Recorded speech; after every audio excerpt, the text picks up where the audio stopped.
I work at a gas station in rural Pennsylvania. It's a boring job, but it's pretty easy and it pays all right. A few weeks ago, this new guy started. I'll call him Jeremy. Jeremy is weird. He's about 25 or 26 and he hardly ever speaks, but he's got the creepiest laugh I have ever heard. My boss and I have both noticed this, but it's never been a problem. So there's not much we can do about it. Customers have never complained about him, and he's always done his job fairly well. Up until a few weeks ago, anyway. That's when things started going missing.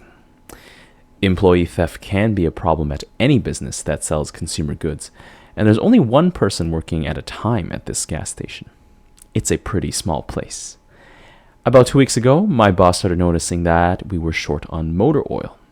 At first, it was a few containers at a time, then entire shelves and boxes from the back room.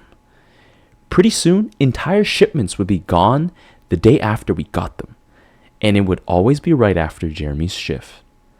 My boss has checked the security camera tapes from every single night he worked, but he could never catch him in the act. Jeremy would lock up at closing, and then the motor oil would be gone the next day. My boss usually takes the tapes home with him to try and catch Jeremy stealing, but his daughter had a softball game last night, so he asked me to watch the tape for him. He offered to pay me overtime under the table, so obviously I took that offer. There are 3 cameras, so he gave me 3 different tapes to check. I figured it would be a long night, but I'm trying to save up for vacation, so I really needed the money. I took the tapes home, popped them in an old VCR, and sat back. 2 days ago, the last time he worked, Jeremy started at 4 p.m. Everything seemed pretty normal at first. He counted up his drawer, switched off with the girl who was working before him, and waited for a customer. The first person who came in was Mrs. Templeton. The timestamp on the video read 4:03. She was a regular. She picked up her cigarettes and a newspaper and paid with a 20. Nothing unusual there. The next customer was some local guy named Ron. He drives a motorcycle, usually comes in every few days. He filled up his tank, got a bag of beef jerky, paid with his credit card, and then left. Next was some guy with a cowboy hat. I'd never seen him before, but we got plenty of strangers passing through, just like at any old gas station. He got $40 worth of diesel fuel, paid with a $100 bill, and went on his way. I sat back and sighed. The only thing more boring than doing this job is watching someone else do it. My boss's offer was enough to keep me watching though, so I left the tape on. Everything seemed pretty normal. I had a feeling that if Jeremy was stealing motor oil, he knew we were suspicious of him by now. I didn't expect him to be dumb enough to let us catch him on camera. Things stayed boring and routine until about 5 o'clock. At 5:03, Mrs. Templeton came back in. She must have forgotten something, but she didn't. She bought the same pack of cigarettes as before, and the same newspaper. She paid with another 20. That's odd, I thought, but then again, she is a little absent-minded. I thought Jeremy should have told her she already got her smokes, but it's not against the rules to sell somebody the same thing twice. That's when Ron came in again. He bought another tank of gas for his motorcycle again. I later checked the outdoor camera because I thought maybe he had another car he wanted to fill up. And the same pack of beef jerky. He paid with his credit card again. No big deal. I figured this was just a weird coincidence. Mrs. Templeton is forgetful and Ron probably owns more than one Harley. That's when the guy in the cowboy hat came back in. I felt a chill run down my spine. Don't get diesel. Don't get diesel. I found myself whispering to my empty living room. But he did. He got $40 worth of diesel fuel and paid with another $100 bill. Every move he made was identical to his first visit, right down to the way he scratched his nose before he walked out. Either this guy's rich, owns a lot of trucks, and just moved into town, or something really bizarre was happening. I kept watching. Every customer for the next hour was the same as before. Every single one. I was seriously freaked out. And then at 6:03, Mrs. Templeton walked back in. She bought her cigarettes and newspaper again, and paid with the 20 again. I thought I was going to lose it. I only watched another half hour before I started fast forwarding through the rest. It was all the same. Every customer would come in at the exact same time, exactly 1 hour apart. Now I know what you're thinking. That sneaky motherfucker Jeremy had messed with the tapes. He had run a loop of his first hour of business over and over. That wasn't the case. There are windows around the cash register area that the camera covers, and I watched the sunlight fade as time ran on. Jeremy's routine didn't loop over. He swept, mopped, restocked, and did all his duties exactly how you would expect. But the same customers kept coming in. I was panicking at this point. Something was seriously wrong with what I was seeing, and I had no explanation for it. I skipped ahead to when he locked up and walked out to his car. He hadn't stolen anything, but I kept watching just to make sure. I fast forwarded one last time to about midnight. At exactly 12:03, out of nowhere, Jeremy's face pops up on camera. I don't mean he moved his head into view. I mean that 1 second the store was empty. The next second, his face was all I could see. He wasn't looking at the camera. He was looking at me. I was sure of it. I screamed and fumbled for the remote. By the time I grabbed it, he was gone. Just as soon as he had left. One frame, he was there. The next, he wasn't. My hands were shaking like crazy. But I popped in the other tape. The other indoor camera shows the back area by the cash register, and I would be able to see how he got up to there and put his face to the camera like that. I skipped ahead to 12:03, but there was nothing. I would have been able to see him standing on a chair or something on this tape, but he wasn't there. I didn't see him enter the store at all after he left. It's like he wasn't really there. He doesn't know the security code, and no alarms were triggered that night after he locked up. What I did see, however, was that at 12:03, the motor oil vanished off the shelf. All of it. Same as Jeremy's face. 1 second it was there, and the next it wasn't. I turned that tape off and went to bed. But I didn't get a wink of sleep. My body is exhausted right now, but my mind is racing.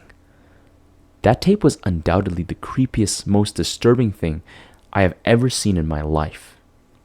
I work in a few hours. My boss asked me to bring the tapes back in and let him know what I found, but really, what the hell am I going to say? Jeremy works the night shift tonight, directly after me, and the plan is for my boss to come in just before I leave and confront him with me, as I'm supposed to be the one who caught him stealing. I have no idea what I'm going to do. I suppose I'll have to show my boss the tapes, but I don't want to watch them with him. I never want to see something like that again. I just can't get the image of Jeremy just smiling directly into the camera out of my mind. It was the creepiest look I have ever seen on another human being's face. Anyway, I'm going to try again to get some last minute sleep before I have to go in and deal with this. I'll let you guys know what happens. Update, 2:49 p.m. Updating from my phone. Apologies in advance for any typos or errors. My boss just finished watching the last of the tapes. I told him what to expect, but you can't really prepare someone for something like that. He's scared shitless. I still am too. And Jeremy is due to come in at 4. We've got a little over an hour to get our shit together, but neither one of us knows what to say to him. Is he just a fucked up guy who likes to steal motor oil and scare the shit out of people? Or is he something else? I don't know if this is crazy, but does anyone think he could have anything to do with the time loop? My boss said he never noticed anything like that in the other tapes, but the way he popped up in this one made me think he knew I would be watching. It's like he wanted me to see what he could do, like he was showing off or something. The way he smiled into the camera was like a little kid showing you a sandcastle they just built or something. I don't know. I probably sound crazy. I sure feel the part. I'm going to talk to my boss some more. We have to calm ourselves down and figure out how to handle this. I'll update again, but I have a really bad feeling about how this is going to play out. Update, 4:33 p.m. No sign of Jeremy. Tried calling him, but his phone has been disconnected. We're calling the police. Update, 5:33 p.m. No sign of Jeremy. Tried calling him, but his phone has been disconnected. We're calling the police. Update, 6:33 p.m. No sign of Jeremy. Tried calling him, but his phone has been disconnected. We're calling the police. Update, 7:33 p.m. No sign of Jeremy. Tried calling him, but his phone has been disconnected. We're calling the police. Update, 8:33 p.m. No sign of Jeremy. Tried calling him, but his phone has been disconnected. We're calling the police. Update, 10:58 p.m. Holy shit. Holy shit, holy shit, holy shit. I just got home and saw my previous updates. Things make less sense now than ever. Here's what I can tell you. I went to work. Jeremy never showed up. My boss and I decided to call police, as you're all well aware. When I picked up the phone to call, though, the sun went out. I shit you not. That's what I thought happened. Apparently, I blacked out for exactly 5 hours because when I looked at the clock, it was 9:33. I think I got stuck in Jeremy's time loop. And then I snapped out of it at the exact point I blacked out, if that makes sense. But that's when things got really weird. My boss was right next to me when I blacked out, ready to corroborate my story to the cops. When I came to, the phone was in my hand, but it was dead. Not even a dial tone. My boss was still right there, but he wasn't moving. He was standing up, but frozen. I looked at the clock again and it wasn't moving. The second hand was stuck on the 12. It was exactly 9:33. The clock on the register, the computer screen, wasn't moving either. My phone was frozen. There was even a customer at the register waiting for my boss to get him cigarettes. I'm betting that would have been his 5th pack of the day. I got the fuck out of there. Didn't lock up, didn't turn the lights out, and sorry guys, I didn't grab the security tapes to upload on the internet. Believe me, that was the last thing on my mind. The gas station is on a major highway, and cars were parked all along it, except they weren't parked. They were frozen. The people inside were still sitting as if they were statues. I got in my car and prayed that it would start. Thankfully, it did. About halfway home, time started up again. The static from the radio turned into music, like it's supposed to be. And from what I could tell by listening to the host talk in between songs, no one noticed the time freeze or whatever it was. I was the only one. Well, I'm sure Jeremy noticed as well. I still have no clue where he is or what he's doing. I'm hiding in my room and calling the police again in the morning. I don't know if I ever got through to them before, or if I did, whether they took me seriously. I'm scared for my life at this point. I'll update tomorrow, if I can. Final update, 10:33 a.m. I finally fell asleep last night around 4. I have no idea how I did it. I guess pure exhaustion finally got the best of me. This morning I woke up to my phone ringing. It was my boss. He'd been calling me since about 6. He woke up when time turned back on last night and immediately called the cops. They came by to see what was wrong and he told them everything.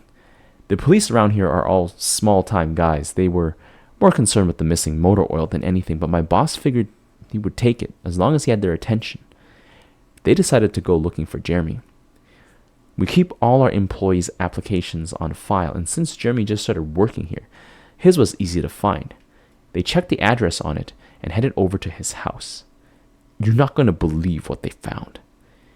The address Jeremy listed on his application was an empty lot. Or at least now it is.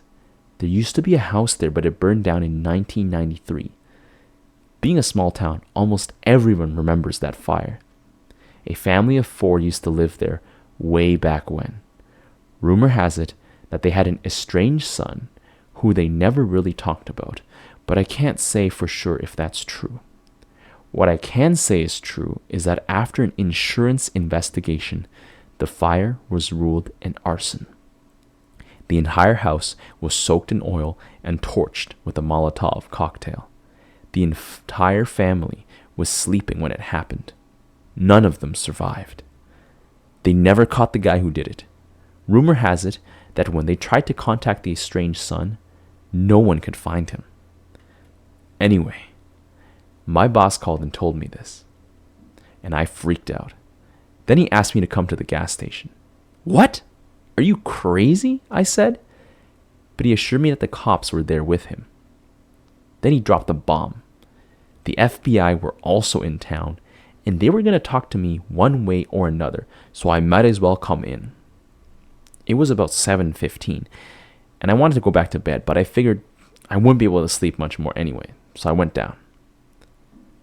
4 men in suits greeted me and told me to have a seat. We went over everything 2 or 3 times until they got all the details down.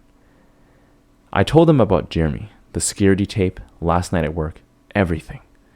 Finally, after I finished, one of the agents said, "Oh Christ, we've got another one on our hands." Then they made me sign a bunch of papers saying I wouldn't tell anyone about what happened, so I can't say much more. I might be breaking the law just by posting this. So now I'm home. I'm not sure what to do with myself. That agent's words, when I told him the story, are going to haunt me for the rest of my life. Anyway, I've got to go. I have some errands to run today, and then I have to go in to work to pick up some tapes. My boss and I think this new guy, Jeremy, he's a complete creep, is stealing motor oil, and I have to watch the security footage to see if I can catch him doing it.